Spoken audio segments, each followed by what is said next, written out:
pada kesempatan kali ini kita akan membahas ini kejadian yang lagi sangat viral, yaitu nih, pengasuh ponpes nikahi anak di bawah umur. Nah, kasusnya seperti apa? Coba kita simak. Pondok pesantren Habib Merah di Desa Sumber Mujur, Kecamatan Candipuro, Lumajang nampak sepi pasca terbongkarnya kasus pernikahan anak di bawah umur. Seorang oknum pengasuh ponpes menikahi anak di bawah umur tanpa izin orang tuanya. Belakangan juga diketahui jika pondok pesantren ini tidak terdaftar di kantor Kementerian Agama Kabupaten Lumajang. Setelah melakukan pemeriksaan 6 orang saksi dan melakukan visum pada korban, tim penyidik Polres Lumajang resmi menetapkan pengasuh ponpes Habib Merah ME sebagai tersangka.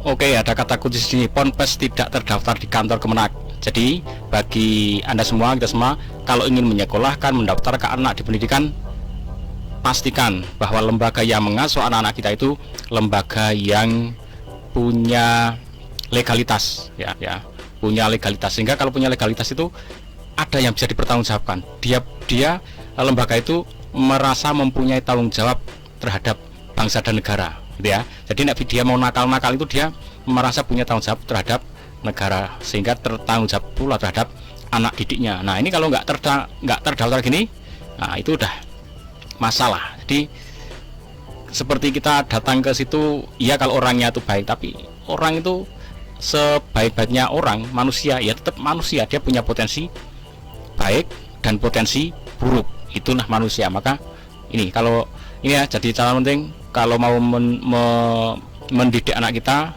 pastikan di lembaga yang terdaftar. Coba kita cek ini informasi yang dari mana, Kompas Jember ya. Dengan didampingi Lembaga Perlindungan Anak, korban anak di bawah umur mendatangi Mapolres Lumajang. Mereka ingin menindaklanjuti laporan dugaan persetubuhan yang sudah lama dilaporkan pada bulan Mei lalu. Kasus ini bermula saat MR, ayah korban, mengaku mengetahui putrinya sudah menikah setelah tetangga membicarakan korban tengah hamil. Sebab selama ini korban tidak pernah bercerita kepadanya. Setelah melakukan penelusuran, ayah korban baru mengetahui anaknya telah dinikahi oleh pengurus sekaligus pengasuh pondok pesantren di Desa Sumber Mujur, Kecamatan Candipuro saat korban berusia 16 tahun. Laporannya ya persetubuhan. Nah, persetubuhan karena ini dua umur. Makanya meskipun nanti dia mengatakan, sudah saya kawin siri, tidak apa-apa. Tapi pelaku pada anak, pidana. Makanya Polres ini sudah ancang-ancang. Pasti pidana, karena apa, pelaku ini korbannya masih anak-anak. Meskipun kamu siri, apalagi kawin sirinya tanpa ada wali orang tua. Berarti kan ada bujuk rayu. Oke, apalagi ini pernikahan tanpa izin dari orang tua kandungnya. Nah, itu macam apa lagi itu ya? Itulah lembaganya tidak ada surat, tidak ada izin pendiriannya. Kemudian dia mengelola itu tanpa izin, tanpa tanggung jawab jelas.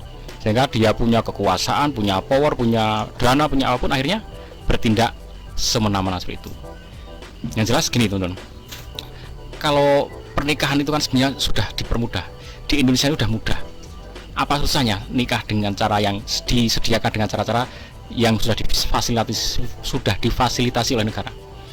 Kalau dia menempuh jalur yang difasilitasi oleh negara, pasti pernikahannya itu baik, sah secara agama dan sah secara hukum negara. Karena apa? Hukum negara dan agama ini sudah sinkron. Jadi kalau dia menepati aturan negara, dia pasti akan menepati aturan agama Islam ya, atau agama yang lain. Kalau dia kok berusaha mencari jalur-jalur lain, berarti ada unsur kenakalan di situ. Ini catat, berarti ada kenakalan. Siri, nikah siri sah. Kenapa mesti milih siri? Wong nikah pakai jalur formal saja difasilitasi dengan baik. Berarti ada unsur ada unsur kenakalan di balik itu. Kenapa milih jalan itu? Oke ya, jadi perhatikan itu.